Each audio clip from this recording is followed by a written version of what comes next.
በአጠቃላይ አዲስ ቤትን በህልም ማየት አብዛኛውን ጊዜ የጥሩ ነገር ምልክት ተደርጎ ይወሰዳል። ማለትም የህይወት ለውጥ፣ አዲስ ጅማሬ፣ ስኬት ወይንም ጥሩ የሥራ ዕድሎችን ሊያመላክት ይችላል። ነገር ግን አንዳንዴ መጥፎ ሁኔታን የሚያመላክትበት ጊዜ አለ። ነገር ግን ሁሉም የሚወሰነው እንዳየነው የህልም አገባብና አሁን ላይ እኛ እንዳለንበት ሁኔታ ነው። የህልም ፍቺ ብዙውን ጊዜ እንደየግለሰቡ ወቅታዊ የህይወት ሁኔታ የህልም ፍቺውም ይለያያል። ሰላም ውድና የተከበራችሁ የሪንቲዩብ ቤተሰቦች እንዴት ናችሁ? በዛሬው ቪዲዮ ቤትን በህልም ማየት ከሃይማኖትና ከሳይኮሎጂ አንጻር ፍቺው ምን እንደሚመስል በዚህ ቪዲዮ የምናይ ይሆናል። ቤተሰብ ያልሆናችሁ ቤተሰብ እንድትሆኑን ስንል በአክብሮት እየጠየቅን ቪዲዮውን ከወደዳችሁት ላይክ እንዲሁም እንዲፈታላችሁ የምትፈልጉ የህልም ፍቺ ካለ ኮሜንት ሴክሽን ላይ እንድታስቀምጡልን ስንል በትህትና እንጠይቃለን። አንድ ሰው በህልሙ ቤት ሲሰራ ከተመለከተ ይህ የራስ ጥረትን፣ ተስፋን ያመላክታል። ይህም ማለት ቤት ስንሰራ መመልከት ለወደፊት ህይወታችን ጠንካራ መሰረት እየጣልን መሆኑን እና ጥረታችንም ውጤታማ እንደሚሆን የሚያመላክት የህልም ፍቺ ነው። ከዚህ ጋር ተያይዙም ቤት ስንሰራ የምንሰራቸው ክፍሎች የየራሳቸው የሆነ ትርጉም አላቸው። ለምሳሌ ሳሎንን ስንሰራ በህልም ዓለም ከተመለከትን ከሰው ጋር ያለን ማህበራዊ መልካም ግንኙነትን የሚያመላክት ነው። እንዲሁም ደግሞ መኝታ ቤትን ከሆነ ስንሰራ ያየነው የግል ሚስጥርን፣ ፍቅርን እና እረፍትን ያመላክታል። እንዲሁም ኩሽናን ከሆነ ስንሰራ ያየነው ጉልበትን እና እድገትን ያመላክታል።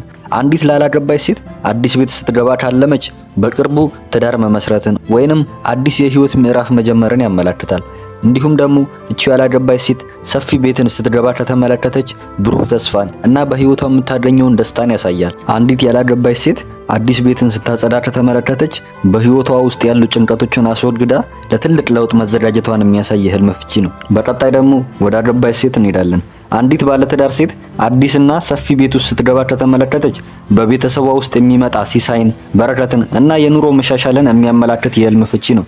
ጠባብና ጨለማ ቤት ውስጥ ደግሞ ስትገባ ከተመለከተች በትዳር ህይወቷ ውስጥ የሚያጋጥሙትን አንዳንድ ችግሮች የሚያመላክት የህልም ፍቺ ነው። አንዲት ነፍሰ ጡር ሴት አዲስና የሚያምር ቤት ውስጥ ስትገባ በህልም ዓለም ከተመለከተች እርግዝናዋን በሰላም እንደምትገላገልና ደስታንም እንደምታገኝ የሚያመላክት የህልም ፍቺ ነው። እቹ ነፍሰ ጡር ሴት አዲስ ቤት ውስጥ ተቀምጣ ከተመለከተች የእናትነት ዝግጁነትና የውስጥ ሰላምንም ያመላክታል። አንድ ወንድ ልጅ ቤት መስራቱን በህልም ዓለም ከተመለከተ ሰርቶ የመለወጥን፣ ስኬታማ መሆንን እና የገንዘብ ብልጽግናን ያመላክታል። አንድ ሰው በህልሙ ከቤት ውስጥ ሲወጣ ከተመለከተ አዲስ ጉዞ ወይም የቆየ ስራን ትቶ ወደ አዲስ ስራ መስክ መሸጋገርን ያመላክታል። አንድ ወንድ ልጅ በህልም ዓለም የማያውቀው ቤት ውስጥ ሲገባ ከተመለከተ አዲስ ኃላፊነት መረከብን ወይም አዲስ ጓደኝነትን ያሳያል። አንድ የታመመ ሰው አዲስና የተዋበ ቤት ውስጥ ሲገባ ከተመለከተ በቅርቡ ፈጣን ማገገምም እና ከህመም መፈወስንም ያመላክታል።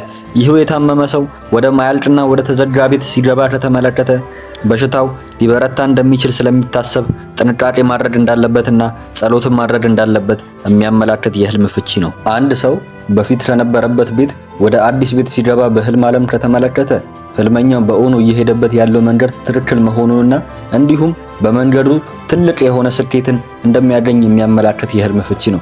አንድ ባለትዳር ወንድ ብዙ ቤቶችን ሲገነባ እና የገነባቸውን ቤቶች ጥሩና ቆንጆ ከነበሩ ህልመኛው በልጅ መባረኩን የሚያመላክት የህልም ፍቺ ነው።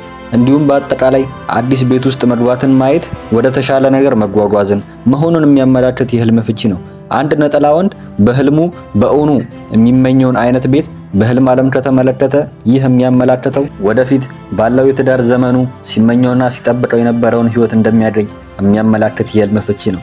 አንዲት አግብታ የፈታች ሴት በህልሟ አዲስና ሰፊ ቤት ውስጥ ስትገባ ከተመለከተች ይህ ወደ እሷ እየመጣ ያለን ታላቅ መልካም ነገር መኖሩን የሚያመላክት የህልም ፍቺ ነው። የታመመ ሰው አዲስ ቤትን ካየ የጤና መሻሻልን፣ ላላገባ ደግሞ የትዳር መቃረብን የሚያመላክትበትም ሁኔታ አለ።